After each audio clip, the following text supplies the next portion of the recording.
न संभलोगे तो मिट जाओगे हिंदी मुसलमानों, तुम्हारी दास्तां तक भी ना होगी दास्तानों में। होश के नाखून लो, हर उस चीज को बंद कर दो जो इजराइल के कारखाने से बन के आ रही है। अगर आपको पीना है खाना है अपने मुल्क का लो, हिंदुस्तान का लो। अगर लोगों से तरक्की हिंदुस्तान की होगी, और अगर इजराइल का खाओगे उस पैसे से जो बम गिरेगा वो तुम्हारे पैसे से फिलिस्तीन के बच्चों पे गोली चलेगी, उनका खून बहेगा। मैं तो ये कहता हूँ पानी हो, उनका दिया हुआ कोल्ड ड्रिंक हो, उससे बेहतर है करके वो उनके दिए हुए पानी से बेहतर है। इतनी नफरत करो इसलिए कि जो बैते अक़दस वालों का नहीं हो सकता वो कभी भी मुस्तफा के गुलामों का नहीं हो सकता। इकट्ठे होके थामो, बटो मत, कटो मत, फिरो मत, लड़ो मत। जितने भी सुन्नी सही अकीदा हैं सब एक झंडे के नीचे आ जाएं, और वो झंडा मुस्तफ़ा की गुलामी का झंडा है जो इमाम अहमद रज़ा ने हमें दिया है। अल्लाह इन अच्छे लोगों को, नेक लोगों को सलामत रखे। ये सूफ़ी लोग हैं, ये बहुत अच्छे अच्छे लोग हैं, अल्लाह इन सबको सलामत रखे, ठीक है ना। तो मुझे हुक्म हुआ था हुजूर का शजरा पढ़ने का, अगर आप साथ हैं तो मैं हुजूर का शजरा पढ़ दूँ। इतनी ज़ोर से तो नमाज जनाजा भी इससे ज़्यादा ज़ोर से शोर कर लेते हैं लोग। बोलें ज़रा सुभान अल्लाह। है माशाअल्लाह, सलामत रहो। ऐसा लग रहा है जैसे तकरीर शुरू होने वाली है, ऐसी बेदारी। अल्लाह आपको सलामत रखे। डॉक्टर इकबाल ने कहा था उक़ाबी रूह जब बेदार होती है जवानों में, नजर आती है उनको अपनी मंजिल आसमानों में, ठीक है ना। तो नौजवान जहां भी डट जाते ना तो फिर काम 35 ही रहता है, ठीक है ना। यहाँ के तो बुजुर्ग बड़े अच्छे लग रहे हैं माशाअल्लाह, बहुत अच्छे लग रहे हैं मुझे। एक तो दाढ़ियाँ सारे बुजुर्गों के चेहरों पे मुझे दिख रही हैं, खुदा सलामत रखे ये नूरानी चेहरे। वरना अक्सर गाँव में चले जाओ तो पता ही नहीं चलता भाई ये बैठा कौन है, राम स्वरूप बैठा कि अब्दुल गफ्फार बैठा। ऐसे पकड़ पकड़ के मियाँ निकाल लिया बाल। इतने खूबसूरत चेहरे। जानते हो जब बंदे के बाल सफेद हो जाते हैं अल्लाह हया फरमाता है। यहां तक फरमाया गया कि अल्लाह उस बंदे की हया करता है जिसके बाल सफेद हो जाते हैं। एक बुजुर्ग थे, इंतकाल हो गया।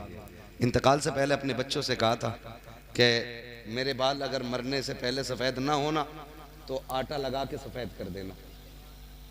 अल्लाह वाले थे। इंतकाल हो गया, गुस्ल दिया, बच्चों ने आटा लगा दिया।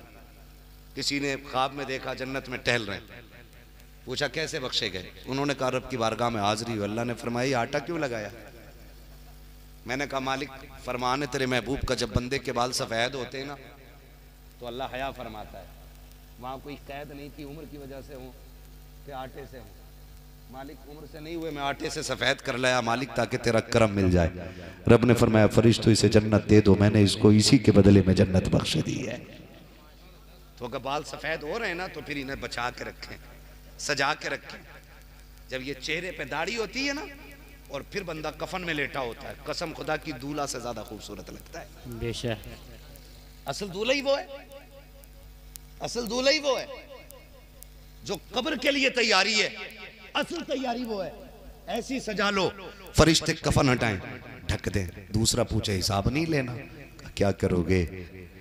चेहरे की दाढ़ी बता रही है मुस्तफा की गुलामी में जिंदगी काट के आया है। बेशक बेशक ऐसी कर ली ये दाढ़ी रखें इंशाल्लाह, सारे रखें। नौजवानों से भी गुजारिश है सजा लो दाढ़ियां चेहरे पे। और बड़े डरते हैं, नहीं मौलाना बाहर रहते हैं, तो मौलाना से ज्यादा थोड़ी बाहर रहते हैं। बाहर भी रहते हो तो एक जगह रहते हो कि मौलाना तो 365 दिन चक्कर ही काटता रहे, है ना। मुश्किल है। तुम्हें सही बता दूं, जब दाढ़ी वाला अगर सीट पे बैठ जाता है ना तो 3 की भी सीट हो ना तो 2 की खाली रह जाती है, दूसरा नहीं बैठ पाता। क्यों? ये दाढ़ी की धमक है। हाँ, दाढ़ी वाले के पास करवट में कोई बैठना नहीं चाहता आसानी से। ये दाढ़ी की बरकत होती है, शान से बैठ के चलो। फिर मसला ही क्या। और दाढ़ी होती है, हर एक बोलता चचा, भाई साहब, दादा, बब्बा, ताऊ, सब बोलते हैं इस तरह से। रखो दाढ़ी, सजा लो चेहरे, सजा लो। ये आपसे एक गुजारिश है। मैं भी देख रहा था, पानी की बोतल आई थी यहाँ पे, मैं बता दूं आपको। आपसे इतनी गुजारिश है कि फिलिस्तीन में जो मुसलमानों का हाल है ना, ये किसी पे पोशीदा नहीं है। नस्ल कुशी हो रही है हमारे भाइयों की, कत्लेआम। जो जंगें होती हैं ना हार जीत की, वो फौजों से लड़ी जाती हैं, बच्चों और औरतों से नहीं। जानबूझ के बच्चों के ऊपर बम डाले जा रहे हैं वहां पर। आज उसे दहशतगर्द कहने वाला दुनिया में कोई नहीं है, उसे आतंकवादी कहने वाला आज कोई नहीं है। इजराइल जो सबसे बड़ी आतंकवादी कौम है, जो सबसे बड़ा आतंकवादी मुल्क है, आज उसके खिलाफ कोई बोलने वाला नहीं। दूध पीते बच्चों को बमों से उड़ाया जा रहा है। हम उनके लिए कुछ नहीं कर सकते, लेकिन इतना जरूर कर सकते हैं, नंबर 1 उनके लिए दुआ करेंगे दुआ उनके लिए, वरना अल्लाह ये जल से मुंह पे मार के कहेगा फिलिस्तीन में मेरे बंदे बैत अक़दस की हिफाजत में भूखे प्यासे पड़े थे, तुम जल से सजा के मौज काट रहे थे, तुम्हारे मुंह में उनके लिए 2 जुमले दुआओं तक के लिए नहीं थे। वो कहेगा नहीं चाहिए तुम्हारी ऐसी महफिलें, झोंक दो जहन्नम में, कोई बचाने वाला नहीं होगा। कुछ ना कर सको तो उनके लिए दुआ करें। और अगला काम, हर वो चीज कि जो फिलिस्तीन के जो इजराइल के कारखाने से आ रही है, हम भूखे मर जाएंगे, उसे मुंह से नहीं लगाएंगे। पेप्सी के बगैर मर जाएंगे, कोका कोला के बगैर मर जाएंगे, ये जितनी उसकी ब्रांडेड सारी चीजें, इनके बगैर मर जाओगे। अगर खाना पीना अपना इंडिया का लो, अपने मुल्क की चीजें लो। अब तो एक ये कह रहा रुआवजा भी जिहाद, शरबत जिहाद कह रहा क्या? हाँ, नाम नहीं लेना चाहता उसका, हमारी महफिल नापाक हो जाएगी। शरबत जिहाद, क्योंकि रुआवजा उर्दू का लफ्ज, हमदर्द वालों, तुम्हें पता है तुम्हारे साथ क्या हो रहा है? होश में आ जाओ। डॉक्टर इकबाल का वो शेर, न संभलोगे तो मिट जाओगे हिंदी मुसलमानों, तुम्हारी दास्तां तक भी ना होगी दास्तानों में। होश के नाखून लो, हर उस चीज को बंद कर दो जो इजराइल के कारखाने से बन के आ रही है। अगर आपको पीना है, खाना है, अपने मुल्क का लो, हिंदुस्तान का लो। अगर लोगों उससे तरक्की हिंदुस्तान की होगी, और अगर इजराइल का खाओगे, उस पैसे से जो बम गिरेगा वो तुम्हारे पैसे से फिलिस्तीन के बच्चों पे गोली चलेगी, उनका खून बगेगा। मैं तो ये कहता हूँ कि पानी हो, उनका दिया हुआ कोल्ड ड्रिंक हो, उससे बेहतर है कि कुत्ते का खून पी लो जा करके, वो उनके दिए हुए पानी से बेहतर है। इतनी नफरत करो इसलिए कि जो बैत अक़दस वालों का नहीं हो सकता, वो कभी भी मुस्तफा के गुलामों का नहीं हो सकता। बेशक बेशक बेशक बेशक, क्या बात है, बेशक, बहुत अच्छा। बोलो, बाइकाट करोगे इनकी चीजों का? आज के बाद इल्ले किल्ले नहीं आना चाहिए। ये इजराइल का किल्ले है, फेंक दो इन्हें, न किसी शादी में, न जलसे में, इसे होठों से मत लगाना। ये उन लोगों का दिया हुआ प्रोडक्ट है जो हमारी कौम के, हमारी बहन भाइयों की इज्जतों से खेल रहे हैं, और बच्चों को गोलियों का निशाना खेल खेल में बना के मार दे रहे हैं। अगर गैरत रह गई है जिंदा, आज के बाद अहद कर लो, हम कुछ भी नहीं कर सकते तो कम से कम उन कुत्तों की चीजों से नफरत करेंगे जिन्हें हमारे मुसलमान भाइयों से कोई हमदर्दी नहीं। करते वादा इंशाअल्लाह, इंशाअल्लाह वादा करते इंशाअल्लाह। कहीं भी जाओ, क्या फर्क पड़ता जी, हमने एक ने ना पी, 2 ने नहीं पी, ना पड़े फर्क। कम से कम कयामत में ये तो लिखा जाएगा कि ये उनसे दुश्मनी रखते थे जो फिलिस्तीन वालों के दुश्मन थे। अपने इंडिया के कई सारे पानी, नाम लेंगे, कंपनी का प्रचार होगा,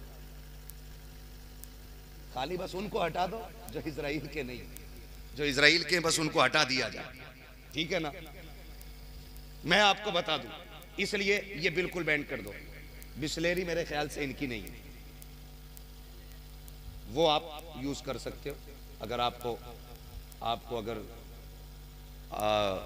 आरओ का पानी पी नहीं है, फिल्टर लेना है, तो आप एक लिस्ट सब चीज की आ गई है, वो सब देख लो, हमें क्या क्या लेना है और क्या क्या छोड़ना है। बिल्कुल, लक्स साबुन है, कतई घर में नहीं आना चाहिए। सर्फ एक्सेल है, कतई घर में नहीं आना चाहिए। ये सारी चीजें ना बिल्कुल निकाल दो। हम गंदे कपड़े पहन लेंगे, लेकिन फिलिस्तीनियों के खून में रंगे हुई एक कत्तर भी हम अपने पास रखना नहीं चाहते। वादा करो नौजवानों, आज के बाद हम इन जालिमों की कोई भी चीज इस्तेमाल, ये जितना भी इनका KFC है, ये है फलाने ड्राम दिमाग की जितनी भी इनकी चीजें हैं ना, ये सारी बैंड करता है, सारी बैंड बिल्कुल हमने यूज नहीं करेंगे। हम कल भी मस्जिद अक्सा वालों के साथ थे, आज भी उनके साथ हैं और आखिरी सांस तक उनके साथ रहेंगे। और मैं तुम्हें बता दूं, क़यामत में आपने देखा नहीं, जब हजरत इब्राहिम खलीलुल्लाह को आग में डालने की तैयारी चल रही थी ना, तो मेंढक और मुंह में पानी ला के डाल रहा था, और वो जो बोलते हैं उसको गिरगिट ही बोलते हैं ना इधर भी, वो फूंके मार रहा था। तो क्या फर्क पड़ा, उसकी फूंक मारने से ना तो आग तेज हुई और ना उसकी कुल्ली करने से आग बुझी। लेकिन लिखा तो गया ना, क़यामत में जब आएंगे तो दोनों का ये साफ ऐलान होगा ना, ये वो था जो खलीलुल्लाह के दुश्मन के साथ खड़ा था और ये वो है जो अल्लाह के दोस्त के साथ खड़ा था। कम से कम इतना तो हो जाएगा ना। तो इसलिए अपने आप को तैयार करें, सिर्फ बचाएं यहूद की हर उस चीज से जो उनके यहाँ से आ रही है। बचेंगे ना इंशाअल्लाह। शादी ब्याह कोई भी चीज हो, खास कर ध्यान रखें, अगर कोई ले भी आए आपको नहीं पीना है, आपको नहीं पीना है। अगर कोई ले आए जरी, अरे जी मौलवियों की बात है, ये क्या जाने, कसम खुदा की क़यामत में हुजूर को मुंह दिखाने के लायक नहीं रहेंगे। सही कह रहा हूँ, मुंह दिखाने के लायक नहीं रह जाएंगे। बातें बहुत सी करनी थी, इंशाअल्लाह कभी फिर हो जाएंगी और बातें। बस हुजूर का शजरा पढ़ ले रहा हूँ, पहले वादा करो इन चीजों से बचेंगे इंशाअल्लाह। सारे वादा करें इंशाअल्लाह, इनसे बचिएगा, आखिरत की तैयारी कीजिएगा। अब सारे बोल दो सुभान अल्लाह। सुभान अल्लाह। नंबर वाले खाली दुआ कर दें, आप बैठे रहे, अल्लाह आपको सलामत रखे। ये आपकी मोहब्बतें तो इतनी देर तक आप बैठे रहे हैं, और ये जितने सारे लोग बैठे हैं, अल्लाह सबको मुस्तफ़ा की आल के सदक़े में उम्र खिज़र अता फरमा दे। आमीन आमीन आमीन। ठीक है ना, बोल सकते हैं ना सारे सुभान अल्लाह। जब मेरा हाथ का इशारा हो तो समझ जाना मौलवी सांस लेना चाह रहा है। क्या लेना चाह रहा है? मौलवी सांस लेना चाह रहा है। आप सुभान अल्लाह कहेंगे, उसकी आड़ में मैं सांस ले लूंगा। अल्लाह राजी होगा, आपको नेकी मिलेंगी। जब आपको मिलेगी तो अपना भी काम हो जाएगा। ठीक है ना, लेकिन धोखा ना देना भाई। कभी मौलवी शजरा शुरू कर दे और आप सुभान अल्लाह कहनी बंद कर दे, आप सुभान अल्लाह कहनी भूल जाओ, मौलवी सांस लेना भूल जाए, कल वाले जलसे फिर जलसा कराना भूल जाए। ठीक है ना, कल भी तकरीर करनी है इंशाअल्लाह, साथ देंगे सारे लोग। बोल दें जरा सुभान अल्लाह। मेरे लाल, अल्लाह तेरे माँ बाप को सलामत रखे। तू इतना अच्छा है, तेरे माँ बाप कितने अच्छे होंगे कि इतनी छोटी सी उम्र में ये बच्चे अभी तक बैठे हुए हैं। यकीनन माँ बाप ने घुट्टी यही पिलाई है कि जीना है तो हुजूर के लिए जीना है और मरना है तो हुजूर के लिए मरना है। बेशक बेशक। ये छोटे छोटे बच्चे, अल्लाह इनकी उम्रों में बरकत अता करे। मैं जितने बच्चों को देख पा रहा हूँ, अल्लाह इन बच्चों के माँ बाप को सलामत रखे। ठीक है ना, ये एक दिन की दरसगाह नहीं होती है, माँ की गुट्टी में पिलाया हुआ इश्क रसूल होता है। बोले जरा सारे सुभान अल्लाह। पीछे वाले ये इनाम के कुछ पैसे आए हैं, ये ले जाओ, इसकी चाय पी लो, फिर सुभान अल्लाह कह दो, है ना मुस्तकीम भाई? साउंड आपका बहुत अच्छा बोल रहा है, इसको थोड़ा सा और आवाज बढ़ा दो, हल्का सा इको दे दो, क्योंकि मुझे शजरा पढ़ना है, सांस लेने का मौका मिल जाता है उसे। ठीक है ना, साथ देंगे मुस्तकीम भाई भी, है ना? डरेंगे तो नहीं ना इंशाल्लाह? आप बढ़ा दो फिर आवाज, जो होगा देखा जाएगा। ठीक है ना? वो तो पीछे बैठे, आवाज कौन बढ़ा रहा है? अच्छा लड़का बैठा है, अंधेरे में नहीं दिख रहा। ठीक है ना, हाथ के इशारे के साथ सबको बोलना है। इतनी जोर से ना कहो कि मैं सोने की नियत कर लूं, जोर से बोलो जरा सुभान अल्लाह। आदम के बेटे शीश। क्या बात, वाह वाह वाह। अभी पीछे वाले लोग शायद सोच रहे हैं पता नहीं मसला क्या। माशाल्लाह आगे को आगे उठ के सुभान अल्लाह, है ना? जियो सलामत रहो। हजरत बड़ा प्यारा मजमा मिल गया, बड़ा प्यारा मजमा। ठीक है ना, कई जगह शोर मचाना पड़ता, आगे को आ जाओ। कितने जियाले नौजवान मिले कि अभी शजरा शुरू हुआ है, सारे उठ के आगे आ गए। आप भी जो पीछे रह गए इंशाअल्लाह वो चार कंधों पे आगे आ जाएंगे। हाँ भाई, जो उठ नहीं सकता फिर वो उठाया ही जाता है ना। ठीक है ना, सुभान अल्लाह। सलामत रहें जरा। बैठ गए सारे लोग? शुरू हो जाओ, शुरू हो जाओ, बोल दें फिर सुभान अल्लाह। आदम के बेटे शीश, शीश के बेटे अनस, अनस के बेटे कैनान। आगे वाले लोग बहुत कंजूसी से काम चला रहे हैं। काफी आ रही है भाई, देखो 2:30 बजने को, और आप इतना टाइम न लगवाओ, आप साथ देते रहो, डंडी मारोगे पीछे हट जाऊंगा, नमाज जनाजा नहीं पढ़ा रहा हूँ कि तकबीरें पूरी करके हटूंगा। हाँ, जहां तक तुम्हारा साथ वहां तक मेरा साथ है। बहुत अच्छे लोग हैं, बोलते जरा सुभान अल्लाह। आदम के बेटे शीश, शीश के बेटे अनस, अनस के बेटे कैनान, कैनान के बेटे मैलाइल, मैलाइल के बेटे ब्यारत, ब्यारत के बेटे इदरीस, इदरीस के बेटे मुतवश्शिर, मुतवश्शिर के बेटे लमकने के नाम, लमकने के नाम के बेटे नूह, नूह के बेटे साम, क्या बात, वाह वाह। साम के बेटे जुलाद, जुलाद के बेटे शालिब, शालिब के बेटे आबिर, आबिर के बेटे दाता, दाता के बेटे रावा, रावा के बेटे सारू, सारू के बेटे नाखुर, नाखुर के बेटे तारिक, तारिक के बेटे इब्राहिम खलीलुल्लाह, इब्राहिम खलीलुल्लाह के बेटे इस्माइल ज़बीहुल्लाह, इस्माइल ज़बीहुल्लाह के बेटे केदार, केदार के बेटे अवाम, अवाम के बेटे अमल, अमल के बेटे साबित, साबित के बेटे सलमान, सलमान के बेटे रईसा, रईसा के बेटे इलियासा, इलियासा के बेटे औद, औद के बेटे हव्वा, हव्वा के बेटे अदनान, अदनान के बेटे मोहित, मोहित के बेटे नदार, नदार के बेटे मदर, मदर के बेटे इलियास, इलियास के बेटे मुदरिका, मुदरिका के बेटे खदीमा, खदीमा के बेटे किनाना, किनाना के बेटे नदर, नदर के बेटे मालिक, मालिक के बेटे फार, फार के बेटे गालिब, गालिब के बेटे लुई, लुई के बेटे काब, काब के बेटे मुर्रा, मुर्रा के बेटे किलाब, किलाब के बेटे कुसई, कुसई के बेटे अब्दे मनाफ, अब्दे मनाफ के बेटे हाशिम हैं, हाशिम के बेटे अब्दुल मुत्तलिब हैं, अब्दुल मुत्तलिब के बेटे अब्दुल्लाह हैं, अब्दुल्लाह के बेटे मोहम्मद रसूलुल्लाह। वाह वाह वाह। नारे तकबीर, नारे रिसालत, मसलके आला हजरत। मैं मिंबर से लेके नीचे तक पूरी जिम्मेदारी के साथ एक एक बंदे की तरफ से कह सकता हूँ, हम में से कोई बंदा ऐसा नहीं जो ये कह सके कि मैंने आमाल के जरिए आखिरत की तैयारी मुकम्मल कर ली है। कोई नहीं कह सकता, कोई बंदा ये नहीं कह सकता मेरे पास इतने सजदे हैं कि अब मुझे अलग से किसी अमल की जरूरत नहीं। बल्कि हकीकत यह है, बड़े से बड़े आबिद व जाहिद से पूछो कि बख्शे तो जाएंगे, कैसे बख्शे जाएंगे, तो उसका जवाब यही होगा, मेरे आमाल का बदला तो जहन्नम ही था, मैं तो जाता मुझे सरकार ने जाने न दिया, मैं तो जाता मेरे सरकार ने जाने न दिया। सबका यही जवाब होगा।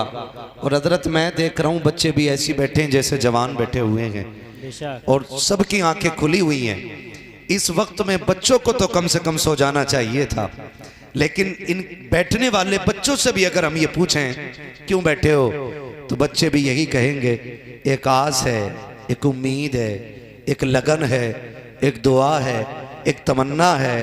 क्या सुना है आप हर आशिक के घर तशरीफ लाते हो? अगर पीछे वाले भी महफिल में बैठे तो बोलें, वरना ना भी बोलेंगे कोई बात नहीं है। जब मैं शुरू हो जाऊंगा तो फिर मैं आपको शुरू नहीं होने दूंगा। एक एक बच्चे का जवाब यही होगा, सुना है आप हर आशिक के घर तशरीफ लाते हैं, मेरे घर में भी हो जाए चरागा या रसूल अल्लाह, मेरे घर में भी हो जाए चरागा या रसूल अल्लाह। यकीन जाने हुजूर से जितना प्यार जवान करते हैं उतना ही प्यार हुजूर से बच्चे किया करते हैं। बेशक बेशक, ये मेरे हुजूर के इश्क का कमाल है। बड़े बड़े हसीनों के आशिक देखे गए, बड़े बड़े काबिल लोगों के दीवाने देखे गए। लोग फैन बाद में होते हैं, पहले खुद में समझदार होते हैं। लेकिन मेरे नबी की जात वो है कि जिसके रुखे रोशन से पर्दे हटते हैं ना, तो फिर पत्थर भी इश्क की बोली बोलने लग जाते हैं। इसी की तरफ तो मेरे इमाम ने इशारा किया, ऐ इश्क तेरे सदके जलने से छुटे सस्ते, जो आग बुझा देगी वो आग, वो आग, वो आग। इतना आपसे जाकिर भाई ने नहीं बुलवाया जितना मैं बुलवा लूंगा। जो आग बुझा देगी वो आग, बोले सारे, वो आग लगाई है। और हम पहचाने जाते हैं दुरूद के जरिए, सलाम के जरिए। हमारी पहचान कितनी अच्छी है। क्या है हमारी पहचान? दुरूद और सलाम। कुछ लोग पहचाने जाते हैं छोटे पैजामे से, लंबे कुर्ते से, है ना, बिना मूंछ के चेहरे से, यहाँ के इतने बड़े डब्बे, क्या कहते हैं उसे, कबाब। चाचा बता रहे हैं हमारे उसको कबाब कहते हैं, लेकिन कबाब इज्जत वाला होता है, ये सरासर अजाब होते हैं। है ना, ये एक धब्बे से पहचाने जाते हैं और हम दुरूद सलाम से पहचाने जाते हैं। और फिर जालिम कहते हैं कि जी ये शिर्क है, ये बिदअत है। मुझे एक बात याद आ रही है, जन्नती तो हम ही हैं, ये तो क्लियर है। बेशक ये मैं नहीं कह रहा हूं,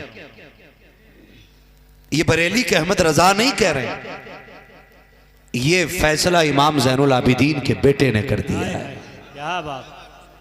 मुझे बात याद आ गई, अल्लाह सलामत रखे सारे लोगों को, जिसका मन करे सुने। मुझे पता चला है कि एक प्रोग्राम और भी है आपके इलाके में जी। वो तो कौम का मिजाज हमारा हो गया है ना, महफिलें भी हमें वही अच्छी लगती हैं जिनमें चटकूले हों, नचनिए हों, गवैये हों। ऐसी कोई महफिल अच्छी नहीं लगती है कि जो हमें हमारी जिंदगी के बारे में बताए। हमें ठगी वाले लोग, धोखा देने वाले लोग, चापलूस लोग ज्यादा पसंद है। मैं आपको एक बात बता दूं, मुझसे कोई ये उम्मीद लेके ना बैठे मैं फ्री की जन्नत बांट के जाऊंगा। जन्नत मेरे बाप की नहीं, जन्नत रसूल पाक की है। बेशक बेशक। और जन्नत उसे मिलेगी जिसे मुस्तफा अता करेंगे। मेरे रजिस्टर में ऐसी कोई लिस्ट नहीं जो मैं उठा के बता दूं कि फला जन्नती है, फला जन्नती है, फला जन्नती है। मेरे रजिस्टर में सिर्फ इतना लिखा है कि मोहम्मद से वफा, तूने तो हम तेरे हैं, ये जहां चीज है क्या लोहो कलम तेरे। क्या बात। वाह। हुजूर की गुलामी असल है। छोटे से लेके बड़े तक एक एक बच्चा इस बात को अपने दिल पे लिख ले कि हुजूर की गुलामी असल है, हुजूर की गुलामी असल है। इमाम ज़ैनुल आबिदीन के बेटे इमाम बाकिर, और बाकिर का माना आता है बाल की खाल उधेड़ने वाला, बारीक भी कही है उसे बाकिर। आपकी बारगाह में कुछ लोग आए, आके कहने लगे हमारा एक सवाल है, जवाब चाहिए। दुनिया जानती है जो सवाल कहीं से हल नहीं होते वो सवाल अली की चौखट पे हल हो जाया करते हैं। क्या बात है। बेशक। जवाब देंगे? इमाम ज़ैनुल आबिदीन कहते हैं बिल्कुल मिलेगा जवाब। इस बात को सीने पे लिख लेना एक एक बच्चा, ताकि कल अगर कोई वहबड़े की औलाद तुम्हारे सलाम पे, तुम्हारे कयाम पे पाबंदी लगाए तो ये बात कह के उसके मुंह को हमेशा के लिए बंद कर सको।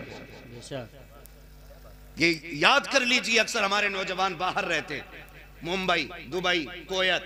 अब तो अल्लाह खैर फरमाए, जो लोग 3 साल दुबई में काट आते हैं ना, तो वह यहाँ के टांगे फैला के नमाज पढ़ना शुरू कर देते हैं और कहते हैं असल दीन तो यही है। कुछ लोग हैं ऐसे, सारे नहीं हैं जी, कुछ लोग ऐसे, तो उनका तरीका यहां लाते। आपसे मेरी गुजारिश इतनी है, कहीं भी जाइए मसला के आला हजरत ना छोड़िए। बेशक बेशक। अगर इससे हटे, यूं समझो सावधानी घटी हटी, दुर्घटना घटी, दुर्घटना घटी।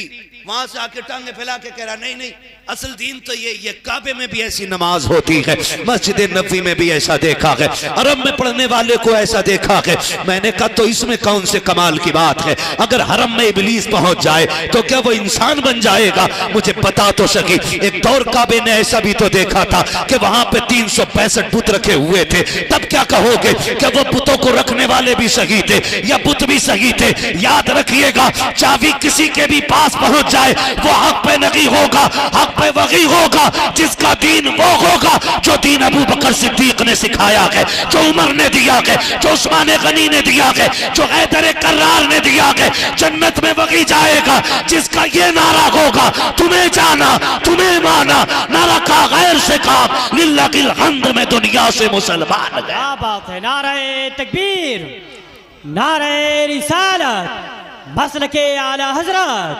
फैजाने आला हजरत। क्या बात। वाह वाह वाह। धोखे में ना पड़ना कि वहां का इमाम ऐसा करता है। वो भाई याद रखिएगा, इश्क और अदब जो हिंदुस्तान में पाया जाता है ना, वो कहीं नहीं मिलता है। बेशक। आप देखें हमारे हिंदुस्तान में नमाज की एहतियात देखें, पूरे कपड़ों में पढ़ते हैं, टोपी हर जवान के सर पे होगी, है ना। और कुछ बाहर जाके चले, इंडिया के बाहर निकल जाओ ना, तो कोई इतने में नमाज पढ़ रहा है, कोई बिना टोपी के पढ़ रहा है, कोई बनियान में ही खड़ा हो गया है।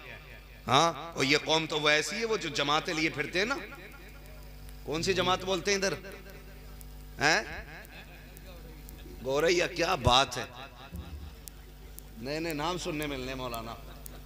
गौरैया जमात, ठीक है ना। तो वो फिरते ना, वो तो उनसे कहो ना जी मैं नापाक हूं, तो कहते हैं चल कोई बात नहीं, मुंह तो पाक है, ऐसे ही मस्जिद में ले जाते हैं। हाँ, ऐसे ले कहते चल मुंह तो पाक है, चल मस्जिद में, चल मस्जिद में, चल मस्जिद में। ये ऐसी जमातें भी इंडिया में फिर रही हैं। लेकिन हम इश्क वाले लोग भी हैं, हम अदब वाले लोग भी हैं। अदब भी हमारी जमात के अंदर है। कितना अदब है, सलाम होता है ना तो हमारी कौम का छोटा सा बच्चा भी अदब में खड़ा हो जाया करता है। वो जानता है कि सलाम हुजूर पे पढ़ा जा रहा है, है ना। और उनका बड़ा वाला मौलवी जिसने 10-15 हजार बकरे खा रखे, वो अब भी कह रहा शिरक है। इन्हें शिरक भी आज तक कहना नहीं आया। शिरक, बिद्दत, ये कंडीशन है लोगों की। दुआएं मांगा करो अल्लाह जब तक जिंदा रखे, मसला के आला हजरत पे जिंदा रखे। बेशक बेशक। तो इमाम बाकिर की बारगाह में ना शख्स आया, कहने लगा सवाल है, मेरा जवाब मिलेगा? फरमाने लगे पूछ। उसने कहा मेरे मोहल्ले में एक शख्स है, उसके पास चंद बाल हैं और वो ये कहता है कि ये हुजूर के बाल हैं। तो इमाम बाकिर से उसने कहा क्या आप बाल देख के पहचान लेंगे किसके,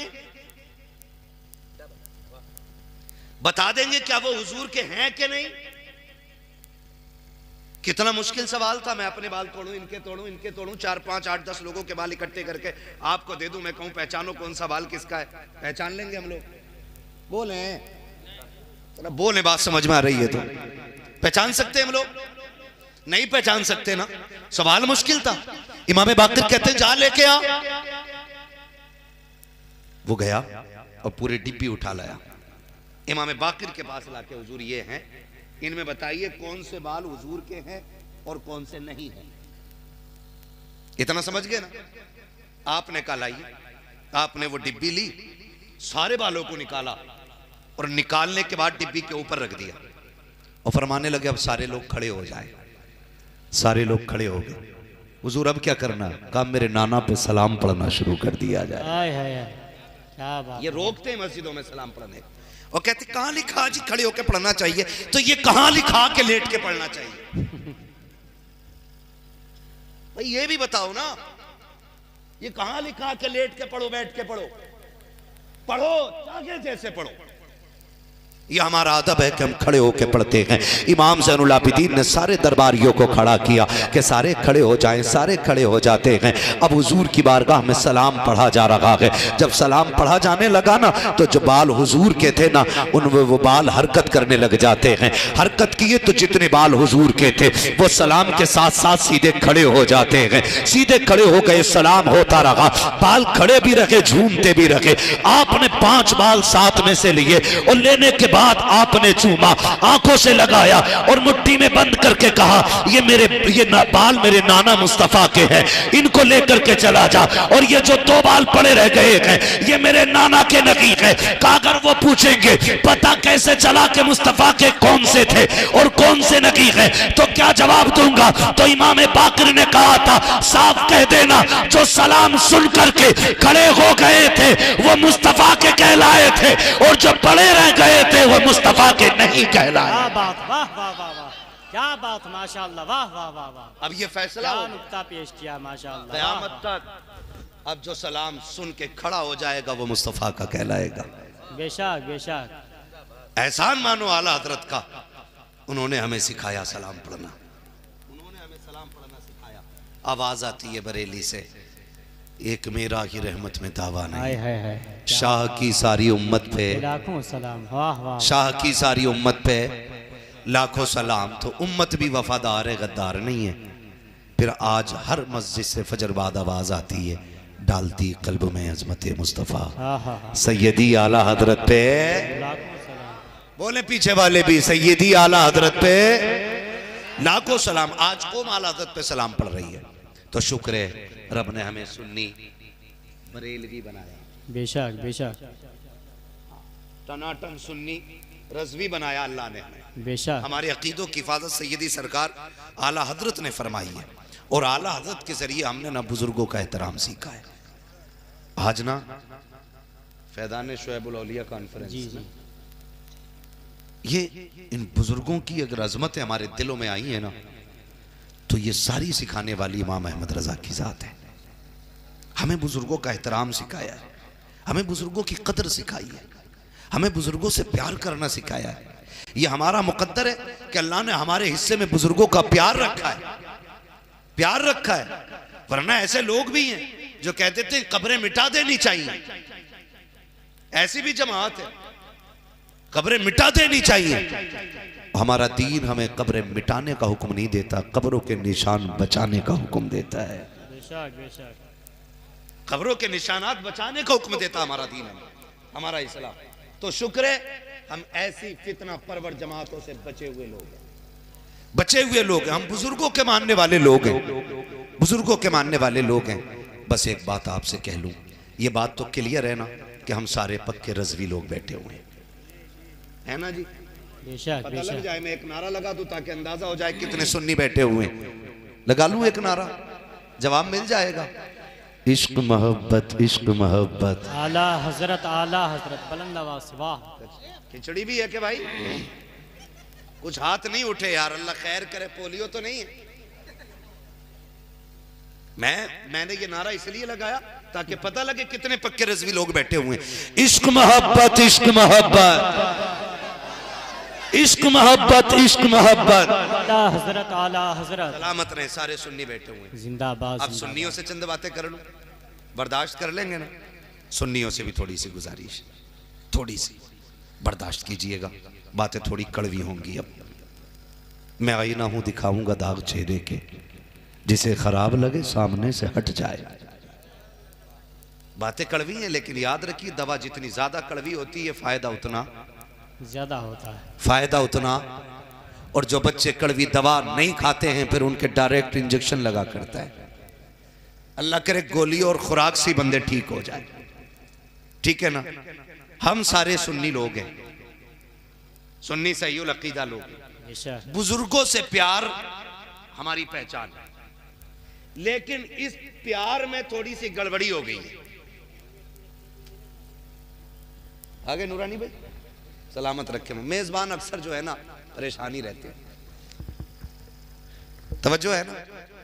इस अदब के अंदर ना थोड़ी सी गड़बड़ी आ गई हमारी मोहब्बत में। वो गड़बड़ी क्या है? जो मकसद हमारा बुजुर्गों को मानने का था वो खत्म हो रहा है। लोग अलग तरीके से मानने लग गए। क्यों? हजरत शुएबुल औलिया का तज़किरा करने की जरूरत क्या थी? तो इन उलमा से पूछो, ये सारे बताएंगे मकसद ये था कि हम इनकी जिंदगी को पढ़ें और अपनी जिंदगी को इनकी जिंदगी जैसा बना लें। बेशक बेशक यही तो मतलब है। हम अपने बुजुर्गों की जिंदगी को इसलिए पढ़ते ताकि हमारी जिंदगी उनकी जिंदगी की जैसी हो जाए। बेशक लेकिन हुआ क्या? चंद नफ्स परस्त लोगों ने, चंद अना परस्त लोगों ने, चंद मतलबी लोगों ने पूरी सुन्नियत का बेड़ा गर्क करके रख दिया। आप कहेंगे कैसे? हर बंदा सोशल मीडिया से जुड़ा हुआ है, वो जिनकी अपनी नस्लों का पता नहीं वो मसलक के आला हज़रत पे भौंक रहे हैं, जिनकी शक्लें खिंजीर से बदतर होती हैं, वो इमाम अहमद रजा के नजरिए को टारगेट करते हैं। वो कहते हैं लो जी ये है बरेलवी। क्यों? जब कोई जागिल पीर हमारी सीधी आवाम से सजदे करवाता है ना तो इस पे शैतान हंसता है, और हम इसे सुन्नियत का सबसे बड़ा यूं समझें कि अलम समझते हैं कि जो पीर परस्ती कर ले वो सबसे बड़ा सुन्नी है। यही उम्मत बनाई थी हुजूर ने। बताओ बुजुर्गों के नाम पे कितने तमाशे हो रहे हैं। मैं गारंटी के साथ कहता हूं, लखनऊ से लेके आप जितना भी पूर्वी इलाके चले जाइए, उर्स के नाम पे कव्वालियां हो रही हैं, तमाशे हो रहे हैं, मुकाबले हो रहे हैं। हाथ जोड़ के कहता हूं नौजवानों, तुम्हारी हलाल कमाई का पैसा है, बड़ी मेहनत से कमाते हो, परदेश रहते हो, माँ बाप की जुदाई बर्दाश्त करते हो, तब जाके एक रुपया कमाया जाता है। बहन बेटी से दूर रहते हो, तब जाके पैसा कमाया जाता है। कई कई दिन तो ऐसे गुजर जाते हैं कि 2 वक्त का खाना 1 वक्त में खाते हो, तब जाके 2 पैसे कमाते हो। उस पैसे को किसी अय्याश पीर के कहने पे न लौटाना, किसी नचनिए भड़ुए के कहने पे न लौटाना, अपने कीमती पैसे को किसी कव्वाल और किसी मुकाबले वाली नचनिया औरत पे मत लौटाना। तुम नहीं जानते हो इस तरीके ने कौम का बेड़ा गर्क कर दिया कि ये दीन तो मुस्तफा ने नहीं दिया था, ये शरीयत मुस्तफा की नहीं है। मजार इसलिए नहीं बनाए गए थे कि इन पे तमाशे किए जाएं, मजार इसलिए भी नहीं बने थे कि इन पे नचनिए ला करके डांस कराए जाएं। चल मेरे साथ, मैं तुझे शुएबुल औलिया की चौखट पे लेकर चलूं, चल मेरे साथ, मैं तुझे सूफी मिल्लत की चौखट पे लेकर चलूं। चलो इनसे चल के पूछें मजार किसका बनता है, तो ये कहेंगे सुनो, न नाचने वालों के मजार बने गए, न डांस वालों के मजार बने गए, न कव्वाली वालों के मजार बने गए। मजार हमेशा उनके बनते हैं जो दिन में रोजे रखते हैं, रातों को उठ उठ के अपने रब के लिए सजदे किया कर। वाह वाह वाह, नारे तकबीर, नारे रिसालत, मसलके आला हजरत, फैजाने औलियाए कराम, नारे तकबीर। क्या बात है, वाह वाह। ऐसी महफिल में कतन न जाना जो उर्स के नाम पे तमाशे बन गई हो। बताओ मेले नहीं लगते हैं उर्सों में? मुझे बताओ किसके घर की बहू बेटी नहीं जाती है उस मेले में? मुझे बताया जाए। मैं 36 ऐसे उर्स बता दूंगा जिसमें बहन बेटियां गई और उसमें फिर इज्जतों पे उंगलियां उठी हैं। बेशक जी। ये किसके घर की बेटी है? या तो तेरे घर की बेटी है या मेरे घर की बेटी है। बाहर से कोई नहीं आया है। जिनकी इज्जत लूटी जा रही है वो भी हम हैं, और जो लूट रहे हैं वो भी हम हैं। ये भी सुने कान खोल के। मैंने पहले ही कहा था, मैं आईना हूं दिखाऊंगा दाग चेहरे के, जिसे खराब लगे सामने से हट जाए। इज्जत लूटने वाले भी हम और लुटवाने वाले भी हम। इन लोगों के तमाशे देख के नहीं देखा आपने? आप देखो, हालात देखो मुजाबिरों के। उसने पूछा था किसी साहब ने एक मुजाबिर से, किसकी उम्मत में हो, किसकी उम्मत में हो? तो बुड्ढा कह रहा जी नया नया आया हूं अभी। ये कंडीशन मुजाबिरों की है जो वहां बैठ के फाता पढ़ रहे हैं। फाता में क्या पढ़ते हो? या हसन हुसैन पढ़ते हैं। बताओ, वो हम अंधे हो गए? हम कहां जाने लग गए? किधर चलने लग गए? सबसे ज्यादा होशियार कौम वही थी जिसने मुस्तफा का कलमा पढ़ा था। आज सबसे बेवकूफ बन के रह गए हैं हम। मैं तुम्हें बता रहा हूं कसम खुदा की, कायनात के सबसे बड़े पीर को मोहम्मद रसूलुल्लाह कहा जाता है। बेशक बेशक बेशक। हुजूर से बड़ा कोई पीर ही नहीं। वाह बेशक। हुजूर से बड़ा, हुजूर से बड़ा, हुजूर से बड़ा कोई पीर ही नहीं है। बेशक। आज लेवल है पीरों के। हैं? एक तो चुटिया बांधे हुए पीर घूम रहा था, एक को देखा मेहंदी लगाए हुए हाथ पैरों में, पता नहीं कहां का मालूम पीर है वो। चूड़ी भी पहने पड़ा है, कानों में बुंदे भी हैं, चुटिया भी है और चूड़ीदार पजामा यहां तक का कुर्ता पहने हुए घूम रहा है, और उसके पीछे पीछे भी लोग चल रहे हैं। ताज्जुब नहीं लगता है? आपसे मैं कहूं, हमें इन फितनों से निकलना है। ये याद रखिएगा, हमारी ड्यूटी अल्लाह ने लगाई है, हम कड़वी बातें करें। हमें आपकी चापलूसी करके आपका पैसा लूट के नहीं लेके जाना है। इतना कड़वा बोल के जाऊंगा कि मरते दम तक बातें याद रहनी चाहिए। बेशक, बिल्कुल बिल्कुल बेशक। चूड़ियां पहन के पीर टहलने, और हम लड़ गए इसमें, मेरा पीर अफजल या तेरा पीर अफजल है। इस चीज में हम लड़ गए। मेरे पीर के बारे में तूने क्या कहा, तेरे बारे में मैंने क्या कहा। भाई सबको छोड़, अपने गिरबान में झांक के देख, तेरा हाल क्या है और मैं देखूं मेरा हाल क्या है। सब अपनी अपनी सोच है ना। मेरी कब्र में मेरा पीर नहीं आएगा, आपकी कब्र में आपका पीर नहीं आएगा। अपनी कब्र में आपको लेटना है, मेरी कब्र में मुझे लेटना है। बेशक बेशक। तो फिर तैयारी भी अपनी अपनी करनी चाहिए, तैयारी भी अपनी अपनी करनी चाहिए। आज हालात है जी, माफ कीजिएगा, मैं नहीं जानता हूं आप किससे मुरीद हैं और किससे नहीं, लेकिन ऐसा मिजाज बिगड़ा है, निजाम मैं कदा कुछ इस तरह बिगड़ा है ऐसा कि उन्हीं को जाम मिलता है जिन्हें पीना नहीं आता। बेशक बेशक। एक जगह देखा हो, दाढ़ी बिल्कुल नहीं और बाल यहां तक, और वो कह रहा मैं आपके पैर दबाना चाहता हूं। मैंने क्यों? कह रहा कुछ नेकियां मिलेंगी। मैंने कहा बाल कटवा के ना छोटे कर ले, ये दाढ़ी पूरी कर ले, अल्लाह इसी नेकी के सदके में तुझे जन्नत दे देगा। कह रहा बाल नहीं कटवा सकता। मैंने क्यों नहीं कटवाएगा? हमारे पीर साहब ने मना किया है। शरीयत के खिलाफ अगर बाप भी हुक्म दे, उसकी भी फर्माबरदारी का हुक्म नहीं है। बेशक। ये शरीयत है मुस्तफा की, जबकि बाप का हर हुक्म माना जाता है।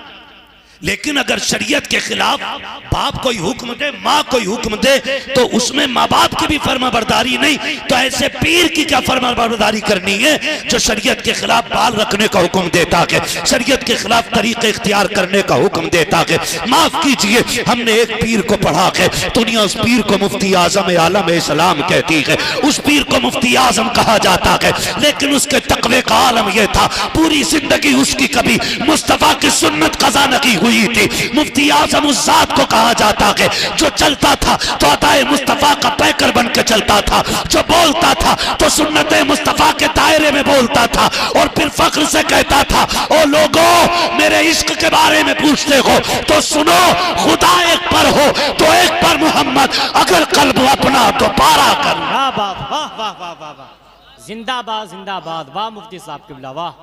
इन्हें आशिक कहा जाता है और ऐसे लोगों को सूफी कहा जाता है। आज तो जी माफ कीजिए, जितना बड़ा ब्याज हुआ है ना, और पीर साहब को उठ के 1000 दे देना, कहते सुभान अल्लाह, जिसे जन्नती देखना हो इसे देख लो। ऐसे जन्नत बांट रहा जैसे इसके बाप के पास रजिस्टर पहले से था कि इंदराज तुम्हें ही करना। मेरे लाल अपनी जन्नत की फिक्र कर, अपनी बचा। तेरे कहने से कोई सूद और ब्याज वाला जन्नती नहीं हो जाएगा, इसका मालिक अल्लाह है। और अल्लाह कहता वला सौफ युतीका रब्बुका फतरदा, महबूब हम तुम्हें इतना देंगे कि तुम्हें राजी कर लेंगे। वाह वाह। तो ये सिस्टम उधर है, तो हमने बांटनी शुरू कर दी। माफ कीजिएगा, कभी अब तो पीरों की भी कैटेगरीज हो गई है। एक पीर वो है जो फॉर्च्यूनर में आए, एक पीर वो है जो ठेले पे आए, ठीक है ना, बुरा ना मानिएगा, कड़वी बात कर रहा हूं। एक पीर वो है जो जितना मालदार है ना तो वो मालदार लोगों का ही पीर है, जो गरीब पीर होते ना तो वो गरीब लोगों के पीर होते हैं। ये हमने मयार बना रखे हैं, अमीरों के पीर अलग हैं, गरीबों के पीर अलग हैं। याद रखिएगा, यहाँ की गाड़ी और शानो शौकत से कोई फर्क नहीं पड़ने वाला। मज़ा तो तब है कि जब जनाजे में शानो शौकत पाई जाए, तब मज़ा है ज़िंदगी का। आज देखें, गलत नहीं कह रहा हूँ, कई खानकाहों में तो मैंने जाना ही बंद कर दिया, सिर्फ इसलिए कि मुँह